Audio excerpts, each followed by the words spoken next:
one of the things I wanted to begin with was, I want to take this all the way back, if you like, to the two of us as teachers, really, and try and get to the essence of what it is about teaching children from particular backgrounds, from particular families, that somehow we find as teachers more difficult. You might call them harder to teach. Why is it that we still struggle as a country to consistently and reliably teach these children as well as we teach others? That's a pretty straightforward question, and it demands a straightforward answer. And the straightforward answer is this, is that A, we should be doing a lot better with children from poor backgrounds, but we certainly should be doing a lot better with children from poor backgrounds who come from supportive homes. They may be poor, but if they are supportive of their children's education, that they come to the school's events and parents' evenings and so on, and they want their children to do well and are ambitious for them, there's absolutely no reason why those children shouldn't be doing as well as anyone else. And I say that as somebody who's worked with those children for a very long time. But then there are other poor children who come from very fractured homes, very unsupportive homes, very difficult homes, where it's much more difficult. I'm not saying you can't do as well, but it's that's where the struggle is. And you've got to remember this, is that 2/3 of the children on free school meals who are in receipt of the Pupil premium come from white, working class, low income backgrounds. We all know that. That's the greatest challenge. And if we don't crack that one, if we don't resolve that one, then we're not going to close the gap nationally, because so many of the children on free school meals in receipt of the Pupil premium are in that category. So there has to be a national policy. There have to be national policies, and there have to be centrally controlled policies to ensure that those children do much, much better than they're doing now, because significant numbers of them will come from difficult homes, and we need help for them. But the thing I want to say is this, is that it should be an affront to all of us in this room and elsewhere, that in the secondary sector, there's a 27% gap, which hasn't moved in the last few years very much at all. It's moved a bit in primary, but not in the secondary. And I think there's a real problem in secondary schools at the moment. I'll be talking about it a lot more in the next few weeks, and certainly in the annual report. There's a real problem about progress and attainment in some of our secondary schools. 1 in 3 of our secondary schools are not good enough. And the kids who are suffering in secondary schools, most of all, are the ones who are the poorest. Can we stick with this this white, low income or white working class, as sometimes people characterise it? Now, many of us in the room, us included, come from backgrounds and families where historically you come from a low income family, you make it through the system. Look at us sat here with these fancy titles and things. What's happened to the relationship between the white working class and education? Or has anything happened in the last 30 years? Not much, is what I would say. They've been forgotten. And that's why, of course, it was a big issue in the last election, and that's why some political parties did well down there. It's because they feel abandoned. And we've got to really focus on this one. And we need to focus on it because they have been abandoned, they have been let down, but also because we need to close this attainment gap, and we're not going to do it. I mean, I can turn up here next year and the year after and the year after and say it's still not closed. And it's still not closed because this particular demographic has not been addressed. So you have for the first time, so I don't know if you agree with this, in the 30-odd years that I've been in this business, you have for the first time the accountability framework pointing at those children very clearly. You have extra money in schools to work on those children, and you have people like ourselves offering a bit of evidence and advice and support on what might make a difference. Is it a matter then of just patience and letting the policy move forward, or do you actually need to do something more radical, and is this working? Yes, it will move forward incrementally, but it also needs, as I said before, a political drive. Not just drive from central government, but local government as well. Local politicians have got to seize this. I mean, one of the things we see, and again I'll be saying in my annual report, will be where we see local politicians really taking a keen interest in what happens in their schools, we see a big difference. I saw it in Hackney with the Mayor of Hackney, you've seen it in Towerham, where local politicians really drive things forward. And if you look at Norfolk, which I have criticised quite heavily in the past, local politicians abandoned Norfolk, neglected Norfolk for years and years and years. It's only now that we're seeing leaders of council, because Ofsted has taken a keen interest in underperformance in East Anglia, not just Norfolk, but Suffolk as well, really taking an interest in what's happening to their schools. And at long last, we're seeing Norfolk, which, we've seen a lot of white British children from low-income backgrounds in Norfolk and Suffolk. Gradually, we're seeing a difference, and the results this year are better than ever before. So political drive is very important to speed things up. If you have a conversation like this, the only way it works is if you're kind of fairly honest with each other, I guess, and push the point. So it's very interesting that the Secretary of State spoke this morning, and it felt like there's a lot of support for the policy, but there's a kind of steady as you go kind of tone about it, which I thought was in a way supportive. Patience is an unusual commodity in education policy.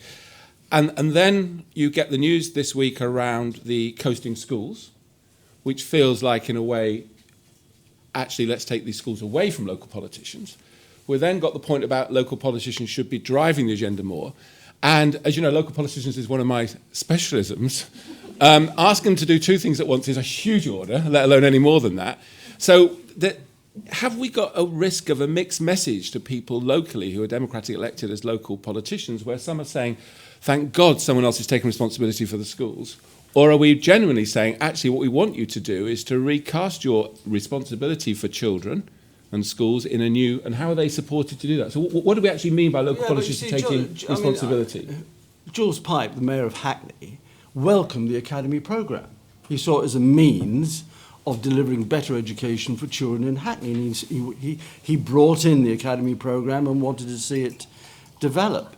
And he looked at it in terms of, are children in Hackney doing well? No, they're not.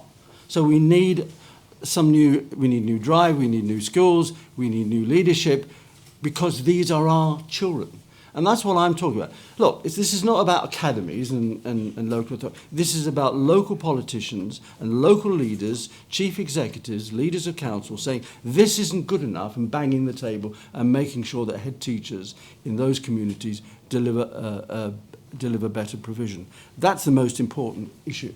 With the pupil, let's just go back to this idea that it's a policy where you give the schools freedom. Can I just go on from there, really? But unless, in terms of what government has to do, and it's something that I've made recommendations on in the Access and Achievement Report 2.5 years ago now, is that unless we get good heads into Norfolk and Suffolk and North East Lincolnshire, and we get better teachers into these places, then we're not going to see the sort of radical shift in performance that you and I want to see. And that can only be driven by policymakers and by central government to say, we haven't got enough good people there, we haven't got enough good schools, we're going to make sure that happens. It won't happen by osmosis. Do you think Ofsted plays a role, Michael, in the fear of people becoming head teachers? Or the reluctance? The fear? No. This phrase you hear, the fear of Ofsted, is that a reality in Ofsted? I mean, that's what's trotted out day in and day out, week in, when I find it incredibly tedious. Look, what teachers want is to work in good schools. They won't leave a good school in the main. They want to work in good schools with head teachers who are ambitious for their schools. They'll leave schools that are poor and where there's no ambition and no drive. And our job at Ofsted is to try and get more and more schools to good so that teachers go there and stay there. That's our job. But you've announced some quite big, I think, and important changes to the way in which Ofsted will operate going forward. What's informed those decisions or that shape? Well, one, we've got something like 1,000 good schools that decline every year, from good to RI or worse. We've got to catch those schools earlier than we're doing at the moment, so we're going to be inspecting good schools more regularly, once every 3 years rather than once every 5. And we also want to say to head teachers, look, we're here, it's a good school, the data shows it's a good school. Tell us why you think this is a good school. We're not going to bring a full team in. If we think that you are still a good school, fine, we're going to leave you alone. But tell us why you think you're still good. If we see decline, then we'll call in the full team, and then you'll be subject to a full Section 5 inspection.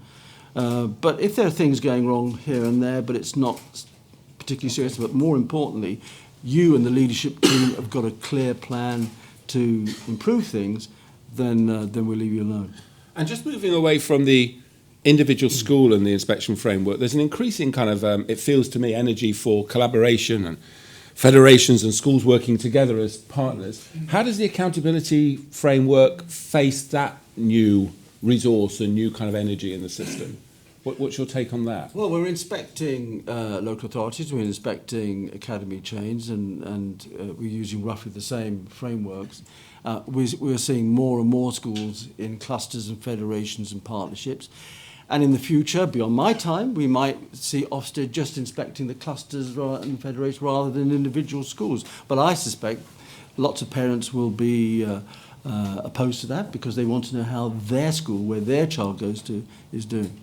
So the Secretary of State made it very clear today that what she believes is that teaching the EBAC to all children is a fundamental kind of right for children and the way in which you'll raise standards for disadvantaged children. What's your take on that determination by government that we're not interfering but you will teach these subjects? Well, the government is determined to raise standards. What is it, 22% is it? Are entered for the EBAC or pass EBAC. I'm not sure what the statistic, but it's something like that. Well, that's ridiculously low. And if you take out the selective system and the independent sector, it's probably lower than that. So there is an imperative that more children do the EBAC. I'm absolutely at one with government on that. Our job is to inspect schools against the criteria for a broad and balanced curriculum, and obviously we'll be in negotiation with government on that. Okay. And to teach the EBAC well, of course, you need teachers in the right places teaching the right subjects. And you and I have talked before, I mean, in your last report, you wanted to put something, and I don't think it's a top secret, about how do we get the best teachers to teach in the hardest to teach schools in some of those coastal areas. Have you firmed up your mind about whether we should be more directive about how we move our best teacher, encourage our best teachers to go? Read the Access and Achievement report. We made a specific recommendation, or a number of specific recommendations, about how you do that. We talked about national service for teachers. Teachers contracted to government. We identify a teacher who's doing well in a school in London, somebody's in the early years, the professional who's been there 2 or 3 years, shows promise, contracts with government, which then has the power to move that teacher to a school elsewhere.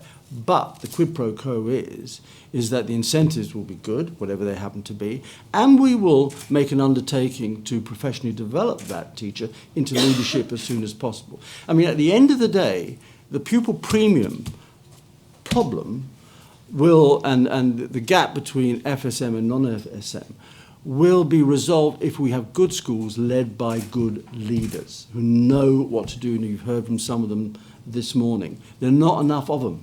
And the way we appoint head teachers is shambolic at the moment. It needs to be much more professional, and we need to track people from basically the early years of the profession all the way through into headship and be much more directive into to governing boards about who they should appoint as head teachers, particularly in these sorts of schools.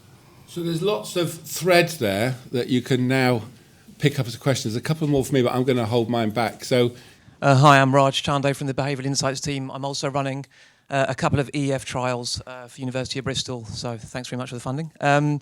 So one of the things that we're looking at is parent engagement, and something that struck me about the earlier presentations today is that there's been a lot of talk of high expectations of kids, and quite rightfully so, less so of the parents. It seems to be that sometimes the fact that some of the family environments are challenging, we seem to have accepted as a state of nature, it is what it is, and the policy, we do what we can in spite of that. I wanted to ask, obviously inspecting schools, what does a good model of parent engagement look like, and how do we help schools improve the relationship they have with parents, because such an important contributor to attainment and the expectations that kids hold of themselves. What should schools be doing? Hello, I'm Robin Cartwright from KPMG. I'm a partner but also a member of our foundation. I'm interested to know what more can business do to help with attainment, particularly amongst the disadvantaged. A lot of the programs we support as a foundation are about care leavers and are about education attainment. But what more can business people do over and above the pupil premium itself? The first thing I'm going to say about it is a pretty obvious one, is that all parents want their children to go to a good school.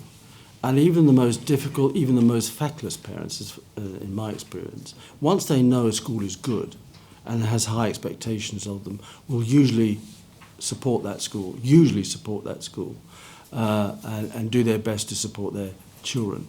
Not always the case. And it's really up to head teachers to be challenging to parents, challenging to children, challenging to staff, but challenging to parents as well. I used to send very nasty letters to parents who didn't turn up to parents' evenings and say, you're not going to get your son or daughter's report until you come and see me. You haven't turned up to the parents' evening 3 times on the trot. You're not going to get your child's report until you come and see me. And I, on a number of occasions, I would say, you're a bad parent. You're not supporting your child. And the reaction was not great sometimes when I said that, but it needs to be said. And I said before, and I'm saying it again, I would love to have had the legal backing to fine parents who didn't support the school. But that's a long way off, I suspect. Do a trial No, on the that other one part. was on business, wasn't it? Yeah. Good head teachers get business involved pretty quickly. I did. Lots of good head teachers get local employers and national employers into schools to support careers and to support various other things. Absolutely critical. You will know that Ofsted has been very critical of careers education in schools, where inspectors are asking many more questions now, more rigorous questions about careers provision in secondary schools in particular, not just at Key Stage 4, but at Key Stage 3 as well. And the more business people can get involved, the better, particularly in the sort of communities that we're talking about, where children need to know if they work hard, there's a job at the end of the day. So I'm Sir Mark Grundy, I'm the principal of Shireland Collegiate Academy in the West Midlands. So one of the biggest frustrations, Kevin, Michael, that we're having at the moment is working with local politicians where we go to help schools, and if their local authority maintains schools, even if officers are supported and heads are supported, politicians aren't supportive. How do you change that? Well, that's awful, isn't it? Isn't that an awful thing to say, that politicians aren't interested in their schools and children in their schools, in their constituencies, doing well? I hope you, as a very eminent head teacher, Mark, have been quite open, frank and blunt to those politicians that you feel aren't taking the interest that they should be. Hi, Hilary from the Wellcome Trust. I'd just be interested to explore with you a tension I see between the need for schools to improve rapidly, which I obviously understand the driver behind that, but also the recognition that some of the most important thing in schools is teaching, the quality of teachers, and actually the professional development and recruitment that it requires to make those changes are much longer, often, than the time given for a school to improve. And I don't know how we balance those two things, but certainly as an organisation that supports professional development, we find that schools under pressure feel they cannot release from the classrooms for something that will only give them a longer-term benefit. Well, here's the question: why do they need to be released from the classrooms for good professional development? The development we fund is it's external, it's science-specific, and actually it's the sort that's recognised in the independent report published a couple of weeks ago by the Teacher Development Trust, that actually external, subject-specific and long-term professional development is the sort that has that enduring and powerful impact. Well, I'm 100% with you in saying that CPD, professional development and good teaching and learning, is absolutely vital. It shouldn't be restricted to the 5 days of inset. It should happen every day, every week. It should be taken seriously, not just by head teachers and senior leaders, but middle managers as well. Really, really important. And you don't necessarily need to release teachers from the classroom to do that. What you need is good practitioners going into classrooms and supporting people who need to improve. That's what good schools do all the time. The thing about, and it goes back to the thing about people, we need good teachers. You heard from Sharon Hollows earlier on, didn't you? Yeah. Well, I know Sharon well. I know that school really well because I went there to Charter Academy when it was called St Luke's. It then joined the ARC Federation, and I was Director of Education for a while. And I saw how bad that school was and how Sharon turned it around. What she did was attend to the basics. I'm sure you heard her say that. She got rid of the weakest teachers. She brought in better teachers. And she monitored their performance, and she professionally developed them regularly. And I saw that at first hand. And that's what good head teachers do. They realise the importance of teaching and professionally develop all their staff. Because most teachers need professional, even good teachers need regular professional development. They want to see what other people are doing. They want to see what good practice looks like on a regular basis. And it's about teaching, high quality teaching. It's not about using people money. I'm sure John said this, if he didn't, I'm going to say it, John.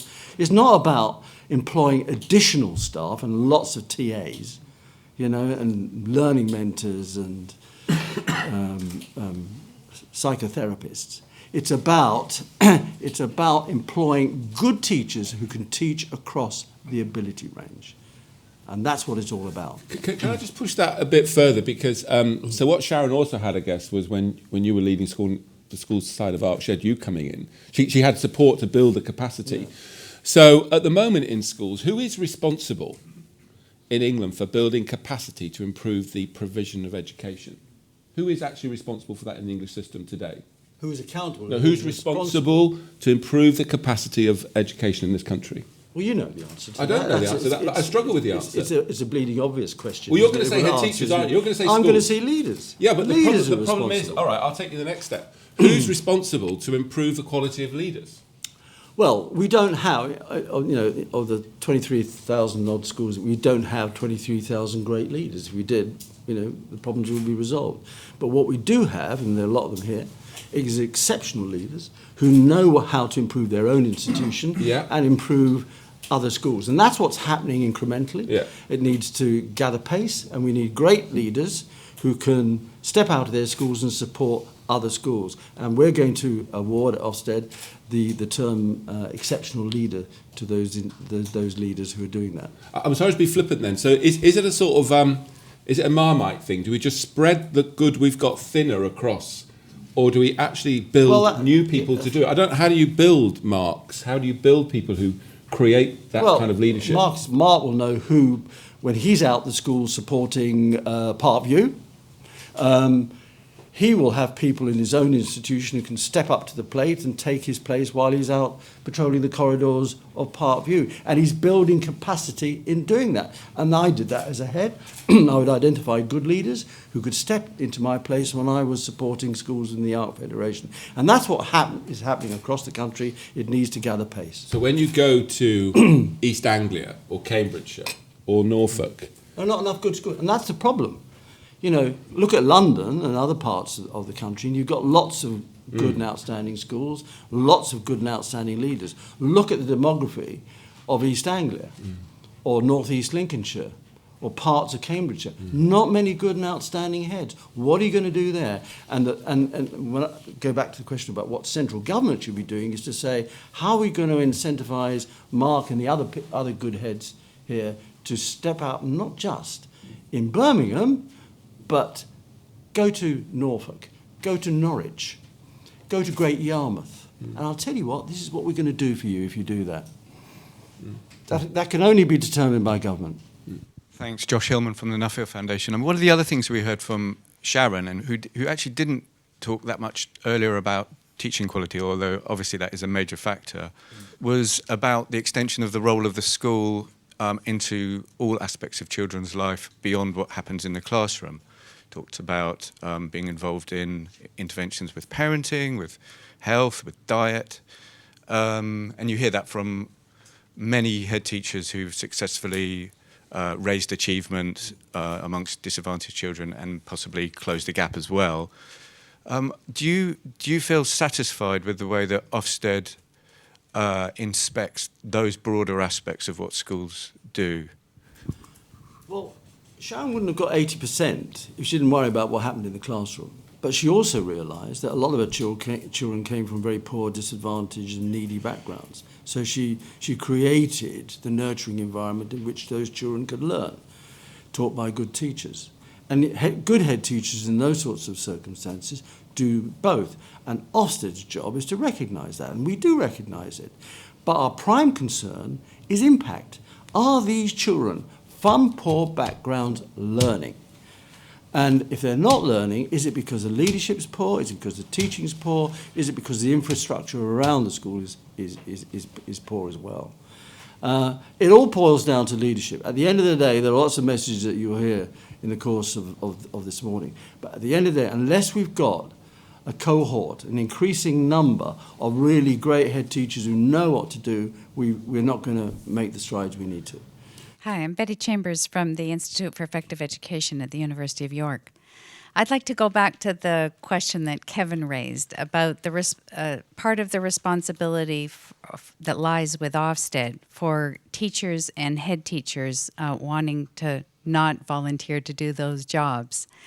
As a researcher, we are constantly having schools drop out of programs because they've heard that they're going to be Ofsteded. And I meet teachers all over who can't wait to get out of the profession because of the high accountability and the fear that they have of Ofsted. And I agree with you that it's leadership that we need, but unless we can incentivize and provide positive environments for people to be wanting to take on those leadership roles, I fear that we're not going to ever achieve the goals of having the success, particularly for these poor schools, children in these poor schools, because it's harder for them it's harder to have good leadership in those schools. So what ways can Ofsted use positive incentives, or can the government use positive incentives rather than just punishment for these schools? This is not punishment, and that's a ridiculous pejorative thing to say. I'm old enough to remember what it was like before Ofsted. So I'm of an age now where I can remember what standards were like in the 70s and 80s and early 90s. They were dire, absolutely. I don't know if anyone is as old as me in this room, but they were dire, and they were dire in London where I taught. The most outrageous things were happening around the country. Mossbourne was on the site of Hackney Downs, where some of the most outrageous things were happening. Greater accountability has transformed the system. And children are getting a better deal, and poor children are getting a better deal. And anyone who thinks Ofsted should be abolished needs their heads testing. Because as soon as it's abolished, or as soon as our influence declines, you'll see standards declining in the way that we're seeing it in Wales and now in Scotland, where literacy and numeracy is declining rapidly. What teachers want is to, as I'll say it again, is to teach in a good school. That's our job, to ensure that schools get to good as quickly as possible. And Ofsted inspectors are doing a tremendous amount, HMI are doing a tremendous amount with schools that are RI to get them to good as possible, as quickly as possible. So you'd expect me to be a great defender of Ofsted, but I'm sick to death of hearing some of these silly things being said about Ofsted. It's nonsense. So I started teaching in London before Ofsted as well in the early 80s. And you're right, you described London, and you and I have both ridden the London wave in a way. Yeah. You know, I wonder if we'd been so successful if we'd been in Hull. But anyway, and we've seen enormous improvement, I think, in London, in much more consistency. What do you take? How do you respond to the argument of people like McKinsey's and people like this that might say to you, do you know what? With that kind of framework, you can take a really performing system, and you can make it good. But you can't actually unleash greatness. You can't. You almost cap the ambition and will of the system as it kind of games to the framework. Are we going to be the greatest education system in the world, which would be our ambition, and why shouldn't we? We're one of the greatest countries in the world. Are we going to be the greatest education in the world by doing more of what we do, including Ofsted, Or do we need something quite different around accountability, you think? You know, you're the one, Michael, that's been saying, and it's unbelievable to hear after I've gone, we're not in that stage yet, but what does it look like 10 years down the road in the accountability framework if we're going to take, or why shouldn't we take on Ontario, for goodness sake? You know, why shouldn't we be better than Ontario? You know, how are we going to be great? Is it because we keep doing this, or do we need to do something different? Okay. Well, where are we at the moment? What sort of system do we have at the moment? Do we think we've got a good system of education in this country? My argument, yes, it's good. Right. It's good in parts. But it's not great. It's not great. Well, what we need to do is to make sure more institutions get to good, and then we need to move to great. So it's just... And we'll move to great with great leaders in our system. I take exception to anyone who says we constrain people who want to do things differently. Okay. The maverick head teacher. I think you said that, Russell. Well, we don't. We want to see great heads doing things differently to raise... You know, talking about Ilya, you know, I remember the inner London education. There were lots of maverick heads. Absolutely. Lots of maverick, off-the-wall heads. Did they raise standards? Did they? Hell, no. They were interested in their own reputation and writing books, but they didn't raise standards. Well, I was maverick. I suppose I was a maverick head but there was one intention behind the strangeness, if you like, was to ensure that children achieved well.